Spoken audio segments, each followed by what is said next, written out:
आज आहे श्रावणातला पहिला सोमवार आणि सोबतच नागपंचमी सुद्धा, त्यामुळेच आहे ना म्हटलं चला सकाळी सकाळी मस्त अशी व्हाईट कलरची साडी नेसूया। आता ह्या साडीची लिंक तुम्ही परत एकदा मागण्याआधी मी तुम्हाला परत एकदा सांगते की ही साडी खूप आधी घेतलेली आणि ऑनलाईनच घेतलेली। जर मला लिंक मिळाली तर मी तुमच्यासोबत शेअर नक्की करेल।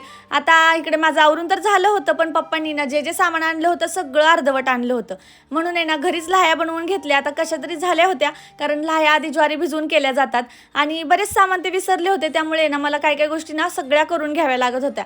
आता जेव्हा पण मी पूजा करत असते ना त्यावेळेला पहिल्यांदा मी रांगोळी काढते, मस्त छान सजवून घेते, तेव्हा कुठं मला ते प्रसन्न वाटतं। आणि आहे ना हा व्लॉग नागपंचमीच्या दिवशीचा आहे, पण जर असा लेट झालाय कारण तुम्हाला तर माहिती आहे घरी बारसं होतं आणि बारसं झाल्यानंतर घरामध्ये भरपूर काय काय घडतं, त्यामुळे ना थोडासा लेट झाला व्लॉग टाकायला। आता अशी काहीतरी मी पूजा करून घेतली होती, मला कशी वाटते ना कॉमेंटमध्ये सांगा आणि काही चुकलं असेल तरी सांगा।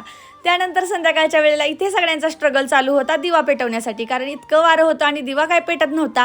कारण आमच्या शेजाऱ्यांनी आणली होती गाडी आणि गाडी पूजण्यासाठी आम्ही सगळेजण खाली गेलो होतो, तिथून वरती आले आणि हा सगळा बेडवरचा पसारा मला आत्ता आवरायचा होता, कारण गिफ्ट अनपॅकिंग करून झाले होते, फक्त तुमच्यासोबत शेअर करायचं राहिले। लॉंग व्हिडिओमध्ये नक्की शेअर करेल। चला भेटूया नेक्स्ट व्लॉगमध्ये, तोपर्यंत बाय बाय।